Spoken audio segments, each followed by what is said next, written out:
Then we have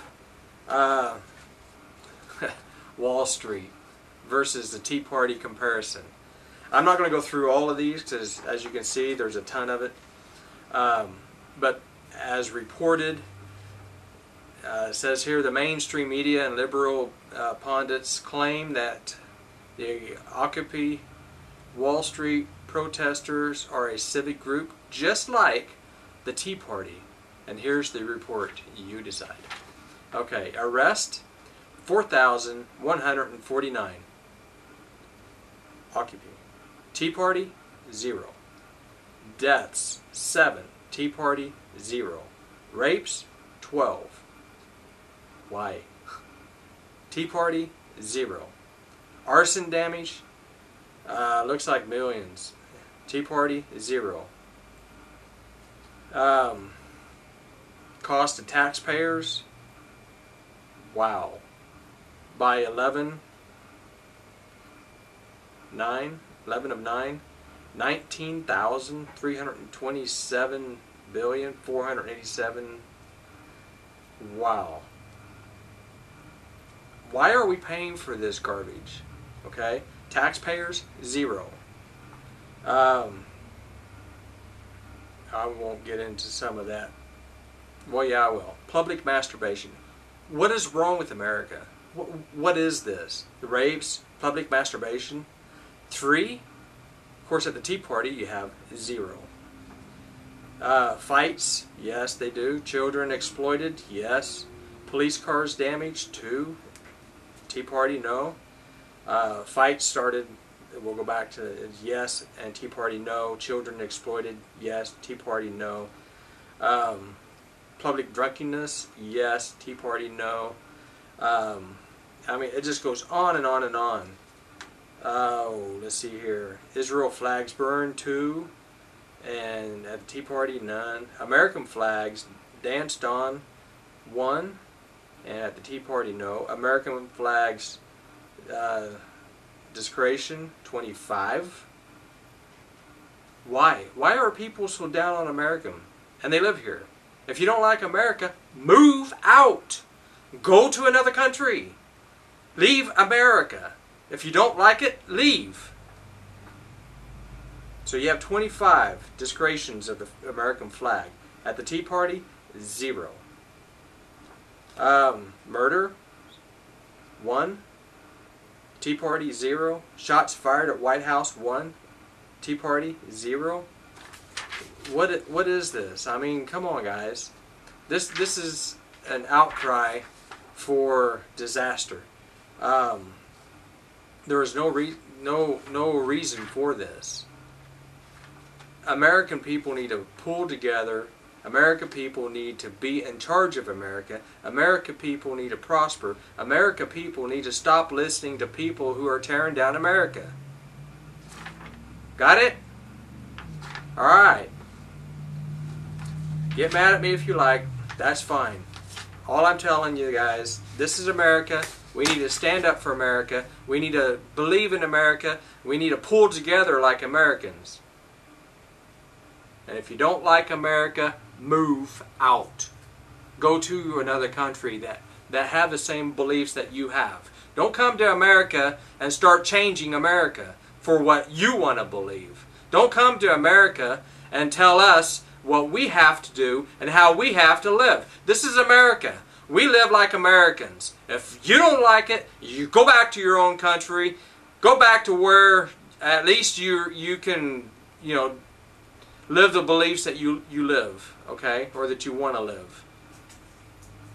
Now here in America, we accept all different beliefs. But you got to live like Americans. You can't come here and tell us we have to change because you want to live in America. That's not going to work.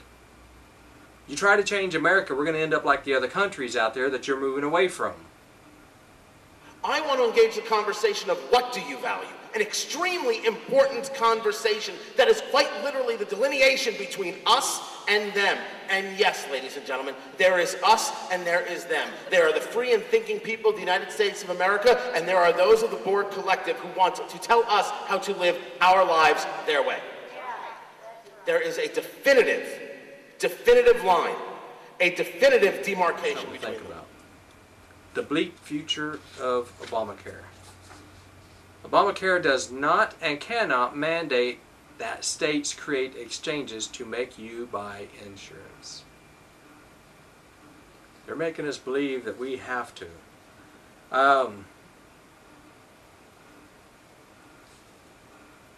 The most important front right now is to ensure that states do not create the health insurance exchanges Obamacare needs in order to operate.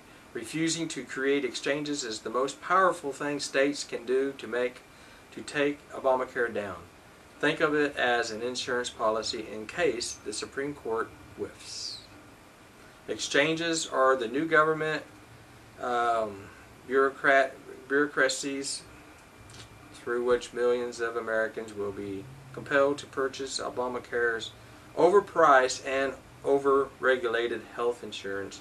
Through these bureaucracies, insurance companies will receive hundreds of billions of dollars in taxpayers' subsidies. Without these bureaucracies, Obamacare cannot work. Jobs refuses to create an exchange will block Obamacare from imposing a tax on employers whose health benefits do not meet the federal government's definition of essential coverage. That tax can run as high as $3,000 per employee. A state that refuses to create an exchange will spare its employers from the tax and will therefore enable them to create more jobs. Religious freedom. In blocking that employer tax, state officials would likewise block Obamacare's effort to force religious employers to provide coverage for services they find immoral, like contraception, abortions, and sterilization. That this president is putting your children and grandchildren under. Obamacare is about to add another $1 trillion. And mark my word, if the Supreme Court rules it unconstitutional, they will still find a way to try to proceed. And also the covert war on America's job providers, the job creators. This is an unforgivable act upon this administration, because what people don't realize is that these job creators, people who invest in business, people who take risk, are the ones that are trying to get this economy back on its feet. And we need to realize that those evil rich people out there, they're the ones who are going to employ our families, our children, and our grandchildren, and do what is most important to us, which is financial security. We want a job from fellow Americans, not food insecurity checks and unemployment incentive checks from Uncle Sam. Washington's staggering spending binge is entailing a burden of fearsome proportions on our children and our grandchildren. With the government more than 15.5 trillion in debt, and they continue to borrow 40 cents of every dollar, our kids are in for a prolonged economic beating. The national debt now exceeds the entire annual output of the United States economy. Our kids and our grandkids will be paying for it. Now listen, they will be paying for it through higher taxes, slower growth, reduced public services, fewer jobs, lower income, and a lower standard of living. CBS reported last month that President Obama has added more to the national debt in 3 years and 2 months than President Bush did in 8 years. The federal government cannot be the #1 job employer in this country. If so, we are going to lose a better and brighter tomorrow. We need to cut the federal spending, loosen the regulations on the job creators, cut capital gains tax, and cut the corporate taxes. And then you will see real growth. And make no mistake, and listen to me, because this is what people don't realize, because we're going to hear about how this economy is coming back in the next 6 months.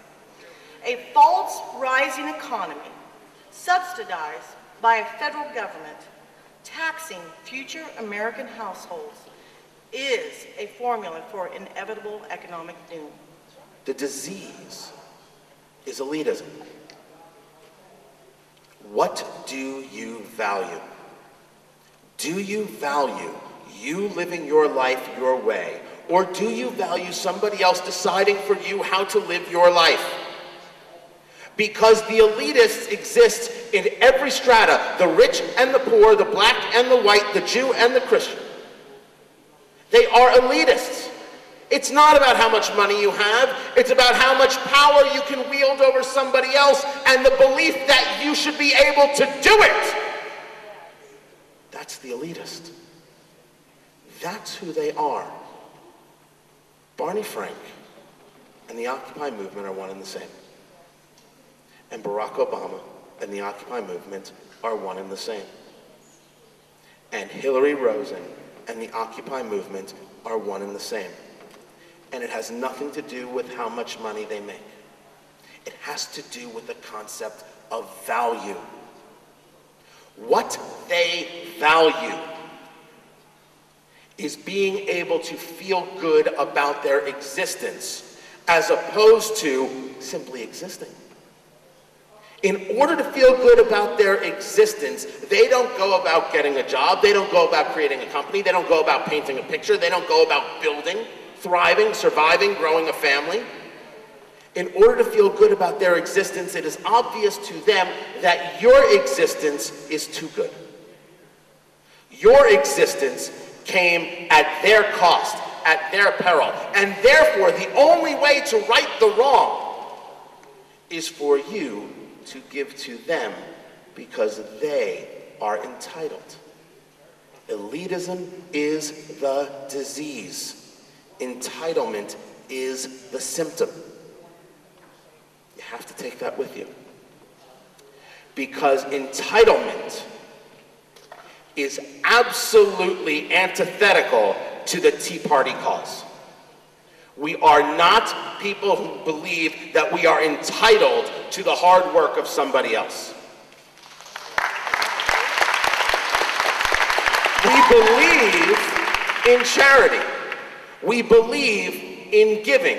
We believe that de Tocqueville was correct, that when societies and communities needed something, they didn't wait for the federal government to do it. They did it themselves. They took care of it themselves. A couple of dollars were needed, we throw in the couple of dollars. You don't have a couple of dollars? Well, you better throw in something or you aren't going to be able to partake in this. Entitlement is a symptom of the disease elitism. Elitism is everything that the Tea Party is opposed to. The disease and the symptom are antithetical to the Tea Party cause. Our cause of the Constitution, capitalism, fiscal responsibility, and smaller government is just. The problem is they don't think it's fair. How many times have we heard President Obama talk about the idea of the fair share? This idea that we all have to pay our fair share. The millionaire, the billionaire, how many times have we heard it has to pay their fair share? If all of us aren't paying